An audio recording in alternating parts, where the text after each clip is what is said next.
उन्हें सर आप प्यारे बच्चों, कल की क्लास में हमने आप सभी को ऊर्जा संविभाजन नियम समझाया था। तो आपको समझाया था कि कोई ऊष्मागतिक निकाय का कोई भी अणु किसी भी दिशा में अगर गति करता है तो या तो उसको हाफ केटी ऊर्जा की आवश्यकता होती है या तो वह गति के दौरान हाफ केटी ऊर्जा मुक्त करता है।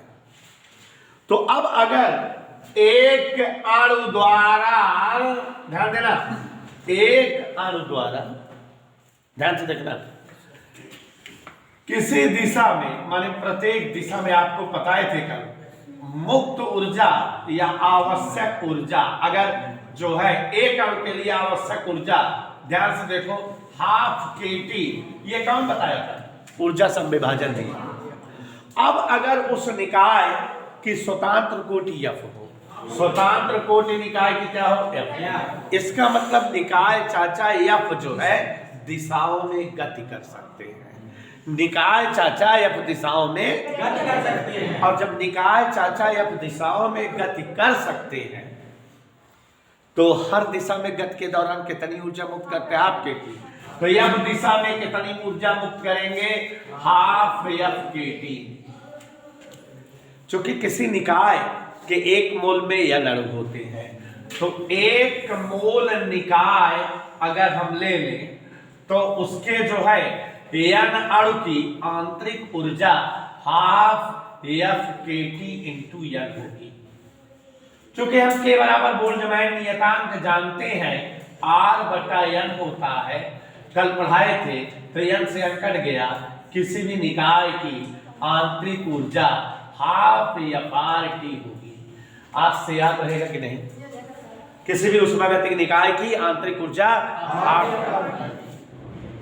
और बच्चों, एक परमाणु गैस के लिए, माने एक परमाणु गैस के लिए निकाय की आंतरिक ऊर्जा F की जगह 3 रख दो, दो परमाणु निकाय के लिए आंतरिक ऊर्जा F की जगह 5 रख दो, और बहु परमाणु निकाय के लिए F की जगह 6 रख दो। ऐसा हमने बताया था। तो हर प्रकार के ऊष्मागतिक निकाय की आंतरिक ऊर्जा आ जाएगी कि नहीं? आज बच्चों एक बात बताना चाहते हैं कि अगर कभी कोई डेरिवेशन करना हो, कैलकुलेशन में रहता है, तो वो बेटा इजी होता है कि ये जोड़ना है, ये गुणा करना है, ये भाग करना है। लेकिन अगर कोई डेरिवेशन थ्योरी में होता है तो वो कठिन होता है। तो थ्योरी में एक डेरिवेशन कराने जा रहे हैं। ये निकाय की आंतरिक ऊर्जा पता लग गई कि नहीं? ठीक है ना? थ्योरी में डेरिवेशन है कि Cp is greater than Cv। ये सत्यापित करना है। अगर हमको तो सिद्ध करो Cp का मान Cv से अधिक होता है, तो ये कठिन हो गया है क्योंकि ये थ्योरी में ही सिद्ध होगा। तो कैसे सिद्ध होगा?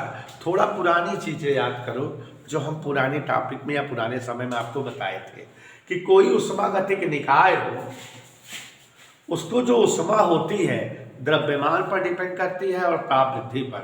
Q proportional M, Q proportional delta T। तो Q बराबर mc dt, C बराबर विशिष्ट ऊष्मा आ गया था।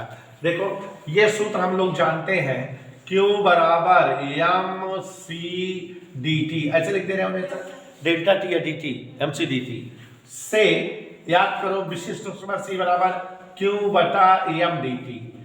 परिभाषा बनाने के लिए एकांक द्रव्यमान में एकांक ताप वृद्धि करने हेतु आवश्यक ऊष्मा की मात्रा निकाय की विशिष्ट ऊष्मा कहलाती है।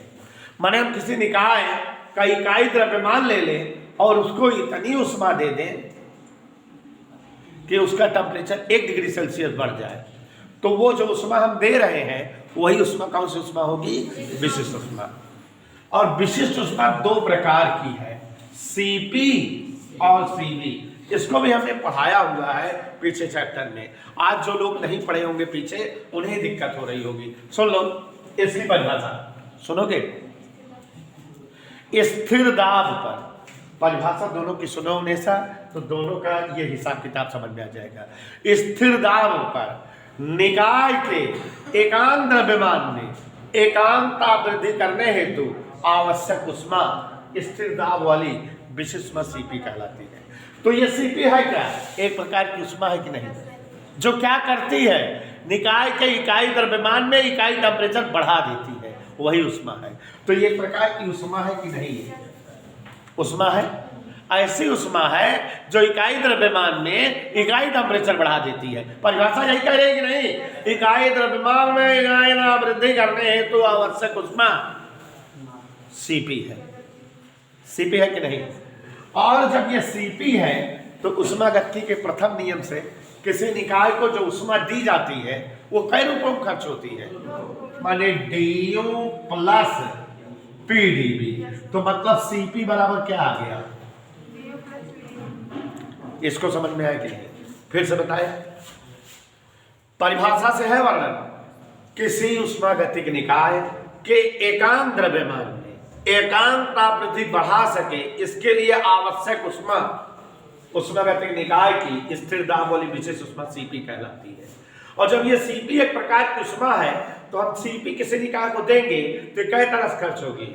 निकाय का ताप बढ़ाएगी और निकाय द्वारा कार्य होगा।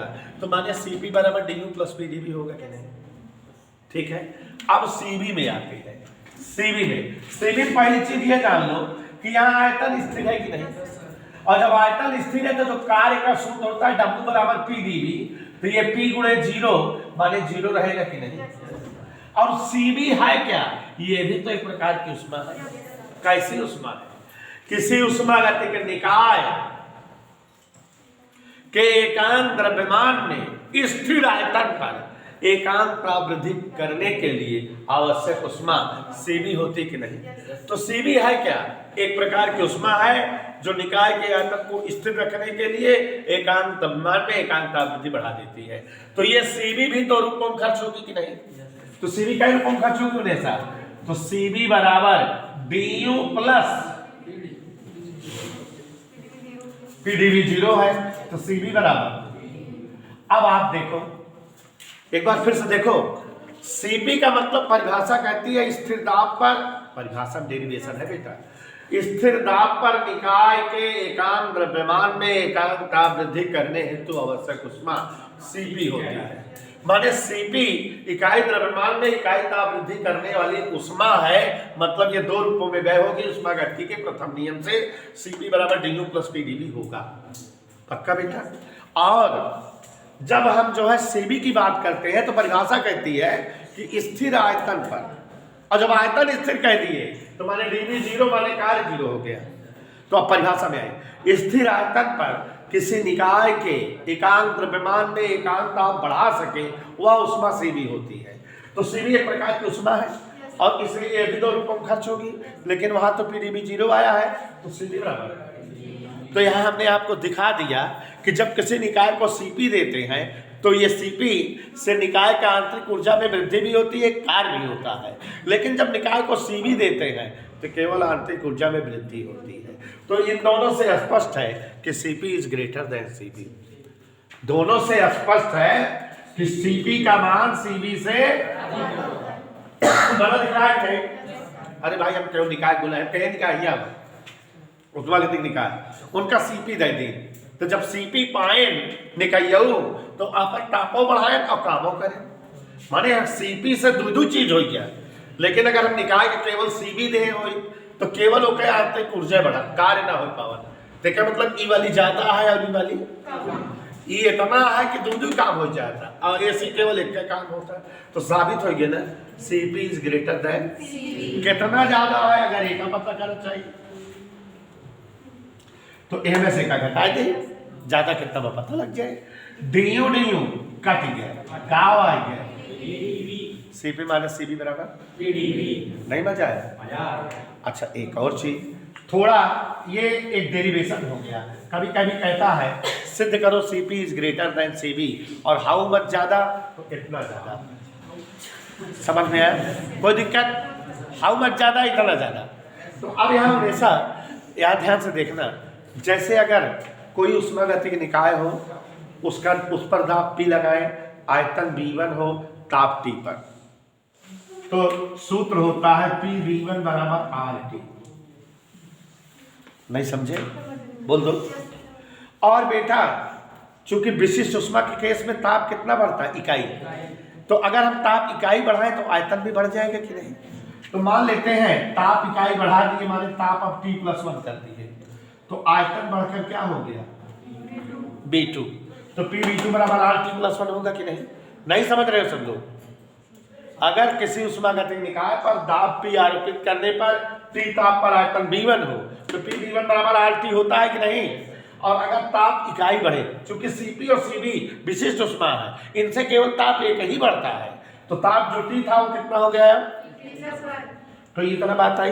हमारा मन कर रहा है सुस्मी कि दो में से एक घटा दे। किसमें किसको घटा दे? चलो घटाओ, चलो घटाओ। PV2 में से PV1 घटा, मजा आए? एम ऐसी घटे, अरे मोरी माई, RT + R - RT, RT से RT एमे का कॉमन बा, का बचे अंदर ओका का लिख देब हम DB, DB लिख देब ना। और कितना आई जे समझता है कि ना? PDB बराबर का आ गया, याद रहे। और ये सब लंतरानी हम ना बताओ थे, एक चट्टा रहे वैज्ञानिक मेयर वो बताए। Cp - Cv बराबर का आया, हम देख के बताओ बच्चा। और PDB मान का आया, Cp - Cv बराबर R, इसे मेयर का सूत्र कहते हैं। Cp - Cv बराबर R, इसे मेयर का सूत्र कहते हैं। मेयर ने निकाला था इसे। दोनों विशिष्ट उष्माओं में संबंध है ये, तो याद हो गया बेटा। मेयर सूत्र जो है इंपॉर्टेंट है, पूछा जाता है। तो आप सभी बच्चे यह जान गए कि अगर जो है पूछा जाए Cp क्या है, तो स्थिर दाब पर किसी उष्मागतिक निकाय के एकांक द्रव्यमान में एकांक का वृद्धि करने हेतु आवश्यक ऊष्मा Cp कहलाती है, जिसका मान Du प्लस क्या होता है। लेकिन Cv के केस में Cv बराबर केवल Du होता है। इसका मतलब Cp जो है Cv से ज्यादा है। कितना ज्यादा है? PDB ज्यादा है। और PDB का मान हमने निकाल दिया R, तो Cp - Cv बराबर R। कोई दिक्कत बेटा?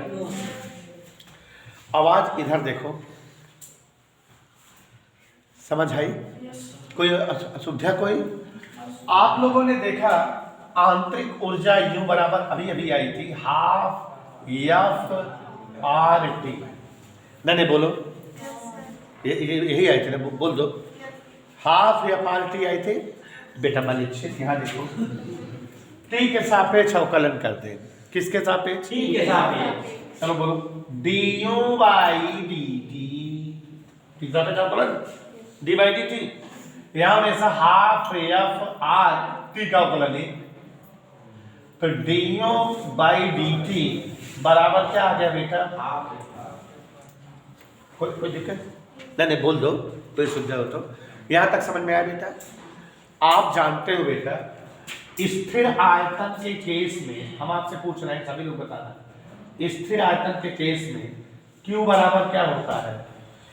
mc/dt। m की जगह एक कहे कर दीजिए, एक कहे की एकांक द्रव्यमान होता है भाई, जैसे सुषमा केस Cv/dt, mc/dt। और अभी अभी बताए थे कि Cv के केस में Cv बराबर क्या होता है? Du + 0, माने केवल Du होता है। होता है कि नहीं? बोल दो है। Q बराबर क्या होता है? Cv के केस में PDB 0 हो जाता है, केवल Du बचता है कि नहीं? तो Du बराबर क्या हो गया? मैंने बोल दो। इसलिए Cv बराबर Du बटा, अब Du बटा dt मान क्या निकल? लो मतलब हमारे पास Cv मान आएंगे, के मान आएंगे Cv। यहाँ देखा Cv बराबर आएंगे आज से याद कैला ½ FR। Cv मान बोला हमसे कितना आ गया? आएगा कि ना? उन्हें खास सभी Cv मान बताया जाए। के का है? Cp का जाना कैसे निकाले? के का मान बताओ, कहा यहाँ Cp का देखा है, वो देखा Cp - Cv बराबर, तो Cp बराबर होए कि ना? और R प्लस जब Cv होए तो R प्लस ½ FR, तो R का मान ले 1 + हाफ एफ। ई के क्या मान आएगी बेटा? किसका मान आया पहले बताओ? ये तो सीपी का है। सीपी का आया। हाँ बोलो, इंपॉर्टेंट डेरिवेशन है। सीपी का मान क्या आ गया? R1 प्लस हाफ है। तो आप देखो बच्चों, आज हमने जो है 4 चीजें निकाली आपके सामने। ऊष्मागतिक निकाय की आंतरिक ऊर्जा निकाल दिया, सीपी और सीबी का मान निकाल दिया। आज से याद करे रहो, सीबी बराबर क्या होता है? Half F. सीपी बराबर क्या होता है? आर प्लस हाफ एफ बाहर आर। और उसके बाद बेटा, हाँ उसके बाद यहाँ पर ध्यान दीजिए, मेयर सूत्र भी निकाल दिया। चूंकि बेटा ऊष्मागतिक निकाय 3 होते हैं। क्या होते हैं? कौन कौन? एक परमाणु, द्विपरमाणु, बहुपरमाणु। तो अब एक मिनट, हमसे क्यों पूछे एक परमाणु ऊष्मागतिक के लिए सीबी बताओ, तो ये आपकी जगह क्या रख देंगे? क्या आ जाएगा? याद हो गया? और अगर द्विपरमाणु के लिए पूछे तो 5/2।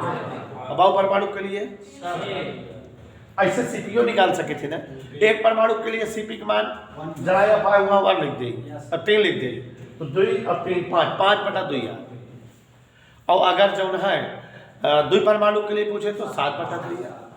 और अगर जो है बहुपरमाणु के लिए पूछे तो 4 आई जाए ना। और आप लोग एक चीज जानते हो, गामा का भी मान पूछता है। गामा माने सीपी और सीबी का अनुपात। तो दोनों को भाग दे दो, भाग दोगे आर आर कर जाएगा। 1 प्लस हाफ एफ बटा हाफ एफ माने 2 प्लस एफ बटा एफ, ये गामा का मान होगा। इसमें भी एफ की जगह 1 2 3 लिख दो, 3 5 6 लिख दोगे तो हर गैस के लिए जो है गामा का मान आ जाएगा। और इसी के साथ चैप्टर समाप्त हुआ। कठिन लग रहा है, एक बार हम धीरे धीरे समझा रहे हैं और एक बार लिखा देंगे। ठीक, ध्यान समझो बेटा। किसी ऊष्मागतिक निकाय को दी गई ऊष्मा क्यों, ऊष्मागतिकी का प्रथम नियम पढ़े हैं हम लोग, du प्लस pdv के रूप में भी खर्च होती है। और किसी ऊष्मागतिक निकाय को दी गई ऊष्मा क्यों विशिष्ट ऊष्मा के पदों में mc/dt होती है। ठीक, अब अगर C बराबर जानना चाहे Q बटा mdt, चूंकि हम पीछे पढ़ाए हुए हैं विशिष्ट ऊष्मा क्या प्रकार की होती है? 2, स्थिर दाब पर विशिष्ट ऊष्मा और स्थिर आयतन पर विशिष्ट ऊष्मा। सीपी में आ जाए, थोड़ा अंदर घुसे। सीपी है क्या? सीपी मतलब स्थिर दाब पर किसी ऊष्मागतिक निकाय के इकाई द्रव्यमान में इकाई ताप बढ़ा सके वह ऊष्मा। तो माने एक प्रकार की ये ऊष्मा, और वह ऊष्मा है जो इकाई द्रव्यमान में इकाई ताप स्थिर दाब पर बढ़ा देती है। और जब ये ऊष्मा है तो ऊष्मागतिकी के प्रथम नियम से इस ऊष्मा से आंतरिक ऊर्जा भी बढ़ेगी और निकाय का और निकाय द्वारा कार्य भी होगा। तो मतलब हम सीपी बराबर du प्लस pdv समझ सकते हैं। हम समझ सकते हैं कि किसी निकाय के लिए स्थिर दाब वाली विशिष्ट ऊष्मा से निकाय के आंतरिक ऊर्जा में वृद्धि भी होती है और निकाय द्वारा कार्य भी होता है। एकदम सेम प्रोसेस सीबी में आए। सीबी कहता है कि स्थिर आयतन पर निकाय के इकाई द्रव्यमान में इकाई ताप बढ़ाने के लिए आवश्यक ऊष्मा। और जब यहाँ स्थिर आयतन है तो हम जानेंगे कि आयतन के केस में कार्य pdv होता है और dv 0 है। अगर आयतन स्थिर कर दिए तो कार्य 0।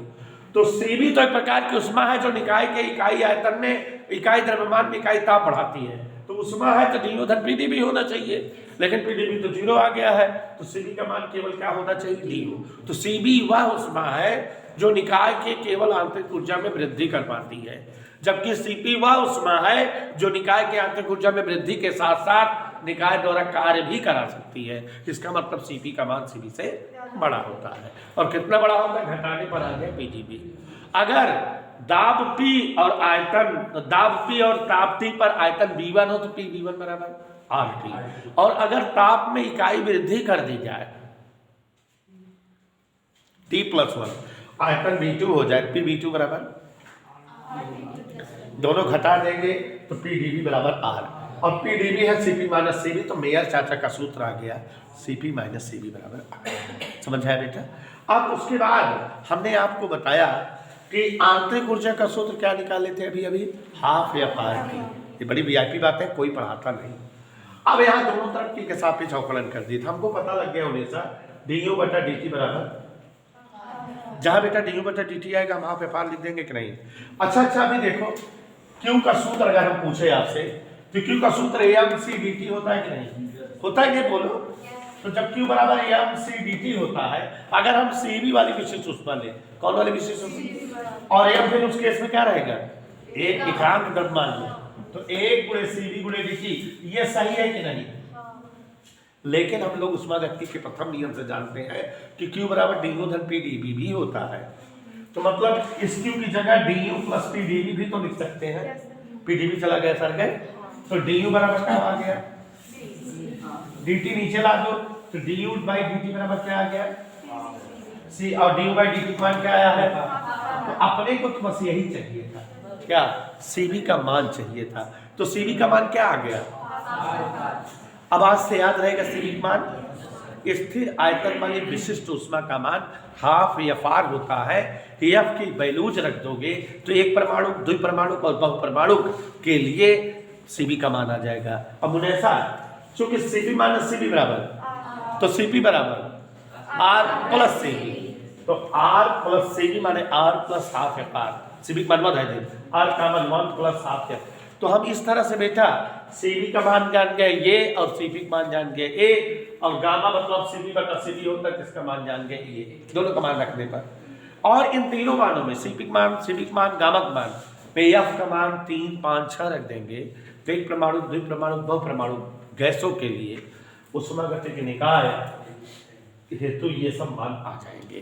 और बच्चों इसी के साथ ये चैप्टर समाप्त होता है ऊष्मागतिकी का, और आप सभी को खुशी होनी चाहिए कि तरंग गति शुरू होने वाली है परसों नरसों में, ठीक है ना, तो इसी के साथ ये भी समाप्त हो गया। तो अब चलते हैं, लड़ाई लड़ते हैं।